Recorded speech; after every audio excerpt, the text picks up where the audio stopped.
What's better than driving your favorite Japanese dream car? Driving it from the right side of the car, of course. And what's even better than that? Driving that dream car for free.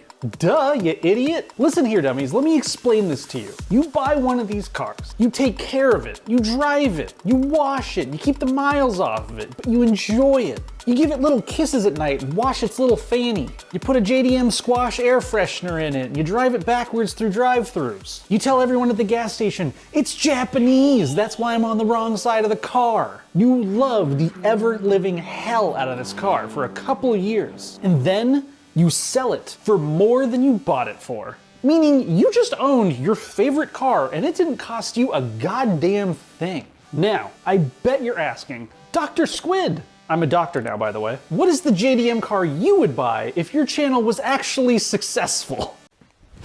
Emotional damage! Well, I thought you'd never ask. If you want supercar looks for sports car prices and a hood full of angry insects, you gotta buy an FDRX7. But the FDRX7 was sold in America, so it's not JDM. I hear you. I read all of your stupid comments. Nothing gets past you guys. Hold on. This specific FDRX7 is JDM, kind of. Let me explain. You see, I'm talking about the Series 7 RX-7. We only got the Series 6 here in the States. The 7 wasn't actually sold in the McDonald's nation. It was sold in some other countries though, but you know, for the purposes of this video, it's a car we couldn't get here, so it's cool. You see, these were sold between 1996 and 1998. And the Series 7 is one of the best FDs money can buy, with upgrades over its American Series 6 counterpart like big BBS wheels, 10 more horsepower,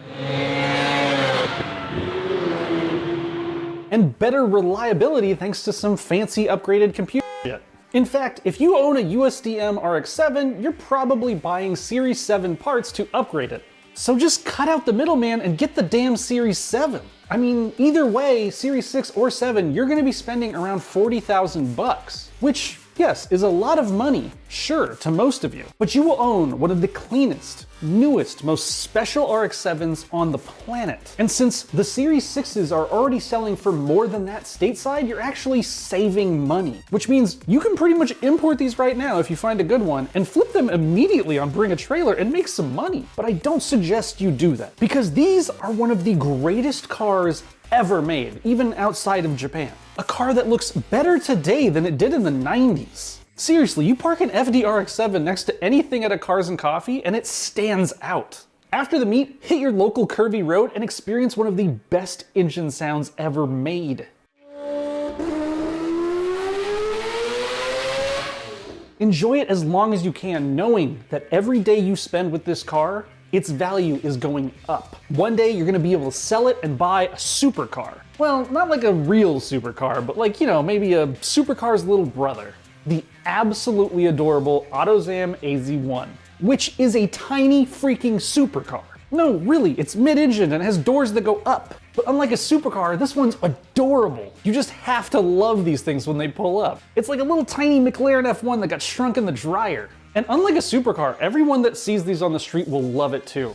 There's something special about a K car that's just approachable and fun in a way that a Ferrari isn't. I know that if I saw a Ferrari in a parking lot and an AUTOZAM AZ1, I am gonna go talk to the AZ1 guy. Because that Ferrari guy is probably a douchebag. Now, we've talked about these before. Brad even talked about them in this video up here. The problem is, though, that now other people have talked about them, like Mr. Regular and Daddy Doug DeMuro. So the secret is out on these, and the prices are starting to skyrocket, so you might have already missed the mark on buying an AUTOZAM AZ1. Just take a trip over to Cars and Bids, and you will see that their price has nearly doubled in the last couple of years. Which means if you want to get one now or forget about it, because this is a hype wave. I don't actually know if these are going to keep going up in value. I think the hype is really high right now because of Doug, and they are really special, but are they $60,000 special? I don't know. So take this recommendation with a little grain of salt. Now, speaking of Doug DeMuro, if you're a tall king like him, you ain't gonna fit your ass in a baby K car. So you want a full-sized, race-bred, rally-racing race car. And the one you're not thinking of is a Celica. Now, this is not the Toyota Celica that Scotty Kilmer would tell you to buy. Pretty sure this one will give him a heart attack. What the heck? Because this is a purebred, fast as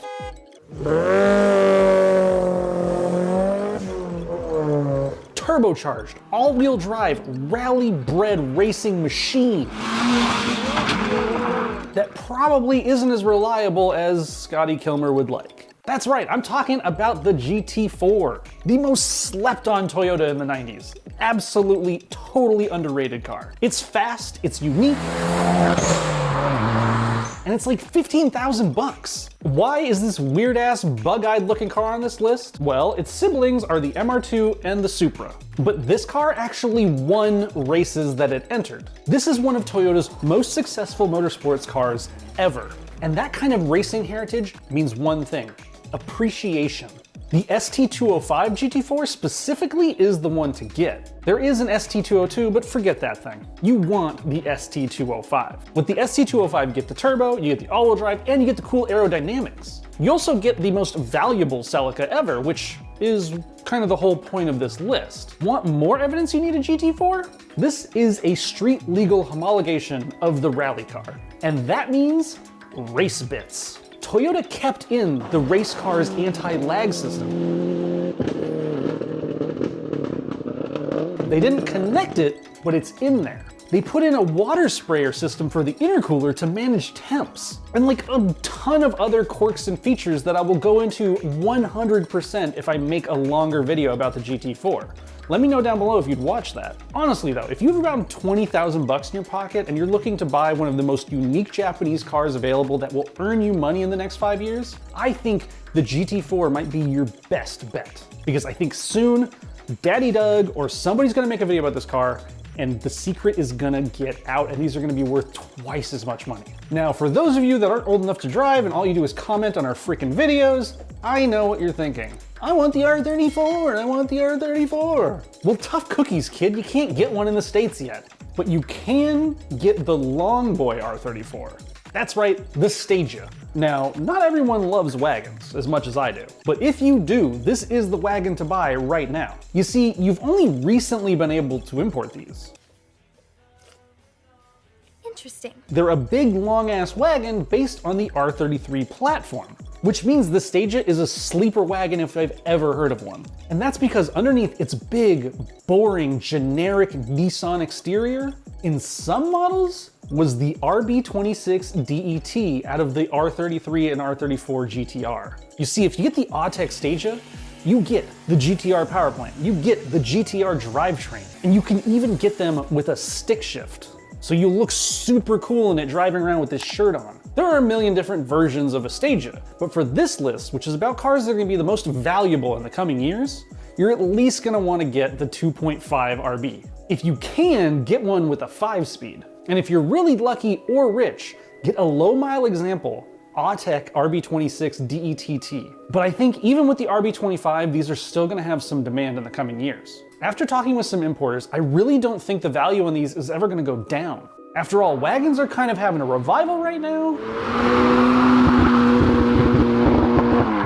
And no one can afford the R33 GTR, and with the coming R34 GTR in a couple years, no one's gonna be able to afford those either. So this is pretty much just the budget GTR, with extra room in the back, and sleeper status. All of that means cool and rare, and all that means is appreciation. So get yourself an RS4, or if you can, get a 260 RS AUTEC, which prices range wildly on these right now, anywhere from 40 grand to like 100 grand, which is all pretty dependent on the miles, but you're really gonna wanna get the lowest mileage example you can. I mean, it is a Nissan. These are incredibly hard to find, incredibly hard to buy, and are really rare to even go for sale. Nobody wants to export them out of Japan, but these are worth it.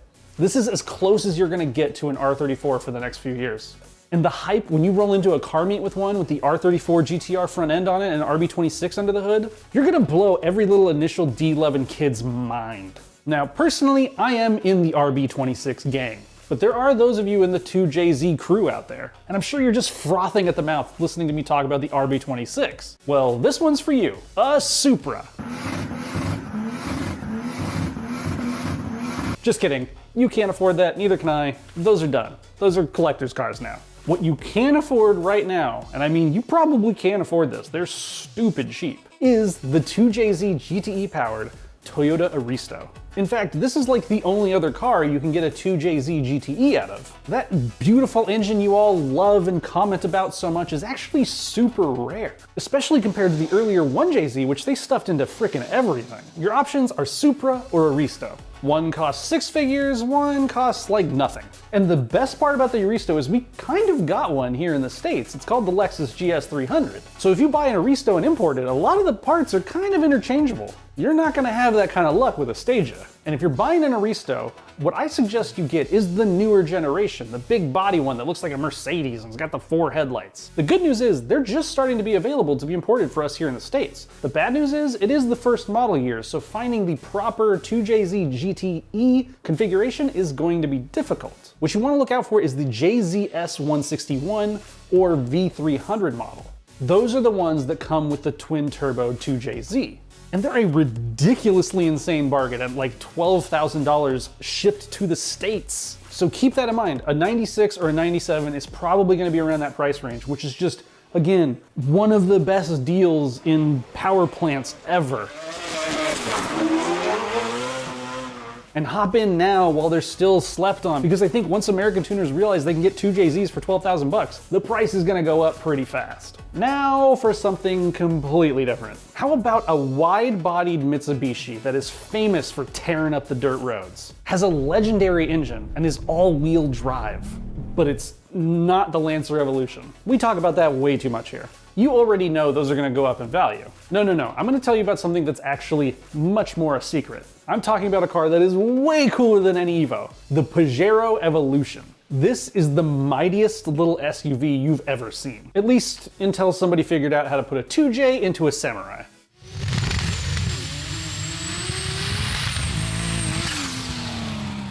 And these are just now becoming importable into the US of A. Should you buy one? Well, you should if you want a Dakar Championship winner in your garage that is amazingly fun off-road and makes a ridiculous statement everywhere you go. If that sounds good to you, then duh, buy a Pajero Evolution. And I think you can actually make a decent chunk of change on them. You see, just like the GT4 that I mentioned earlier, this is a racing homologation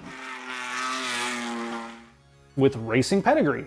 And it's rare, and it looks crazy, and it's super undervalued right now. You can find these for sale for like 20,000 bucks, and I bet if you went on Cars and Bids, you could turn around and flip it for 30, like today. Or you can own it for a little while. Rock that wide body SUV around. Hold on to it for a couple of years, and I bet they're gonna be worth 30 to 40 grand easily. Because they ain't making any more of them. And hey, speaking of off-roading and Mitsubishis, let me point you out to my honorable mention. And why is it honorable? Because the honor is all mine. I bought one. Buy a minivan. Whoa, not just any minivan. No. Buy a big van. Whoa, wait, no. Buy a small van. Okay, wait. Buy a big small van. Let me explain. There's actually a handful of these. The Toyota Hiace, the Mazda Bongo, the Nissan Homie, and the creme de la creme, the Mitsubishi Delica. Confession time, I love them so much that I just bought one. It's outside. It's amazing. And if you're like me, you've been looking at them for 2 years straight and you saw their prices go from like 8,000 bucks to nearly 20 or 30,000 bucks today. Which means I'm not super happy that I waited that long to buy one. I bought mine for nearly $20,000, but I'm not too sad about it. I almost bought a GTR last year for like 20 grand. I almost bought a Delica last year for 8 grand. I did buy a GX for like 7 grand. I really gotta trust my instincts more on buying cars, I think. Those cars are all worth wildly more than I thought now. Anyway, with the pandemic not really showing any sign of stopping, people are not going back to the office. Everyone's looking for a way to escape into the great outdoors. So the appeal of a diesel 4x4 little van that can go anywhere is only becoming more popular. So the prices of these just keep going up. Ask me how much I made on my GX. Now, look, I've done the research, I've looked at so many of these, I even have friends that have them. If you want my advice, you get the Delica. There are many models of vans that are 4x4 and capable and quirky and cool. Bongo, Hi-Ace, Homie, but the Delica is seemingly the most prolific, and thus there are more parts and mechanics here in the States to work on them. Shout out to my homie who has a Nissan Homie, who just blew his transfer case and is pretty much going to have to scrap the whole car because where the hell is he gonna get another one? Prices for these are gonna range from anything from 10,000 bucks to 20 grand. Just find one that isn't rusty, has low miles, and has all the options you want, and enjoy it. And I think in a couple years, sell it for what you paid for it at least. All right, back to the real list. The next car on this list is actually front-wheel drive, which is kind of weird for me to not bring up front-wheel drive until this far into a video, but you know, 2022, new me, new you, whatever. And this is none other than one of the most important front-wheel drive cars of all time, the first generation Honda Civic Type R. Look, I've talked about the Civic Type R before. I did a whole video about the history of the Civic Type R up here. Long story short, the Type R badge is one of the most iconic pieces of logo to come out of Japan in a long time. And the Civic R? Well, to me, nothing really captures the Type R nameplate better than the Civic Type R. They took this plucky little hatchback, this your mom's little grocery getter for reasonable, humble people, and Honda tuned it into a race-winning, fire-breathing monster.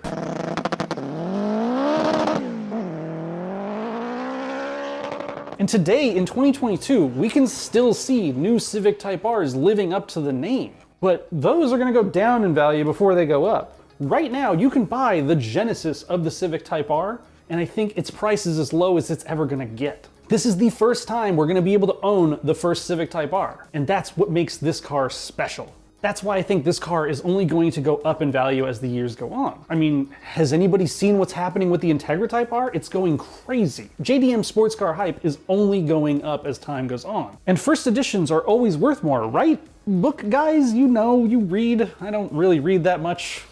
Sorry. So yes, while you can get the new Gundam head shaped Civic Type Rs today, and they're fantastic, I really think you should check out the EK9 generation Civic Type R, because I think it's gonna hold its value and even go up incredibly high. And you better act fast, because I can't even believe the prices on these. You can get a decent mileage Type R right now for like 20,000 bucks shipped to the States. I bet that price has already gone up by the time this video has even come out. So make sure you budget yourself around 25,000 bucks to get yourself a clean Civic Type R, hold on to it, keep it clean, don't modify it, and earn some money in a couple years selling it down the road. All right. That is my list. What JDM car do you think is gonna go up the most in the next few years? Did I miss one? Let me know. I love hearing from you guys. I love interacting with you. And if you're new here, I encourage you, please subscribe to Ideal Cars. We're gonna keep bringing you good content, and we love having feedback from our audience. Anyway, thanks for watching, and as always, it has been ideal hanging out with you guys. See ya.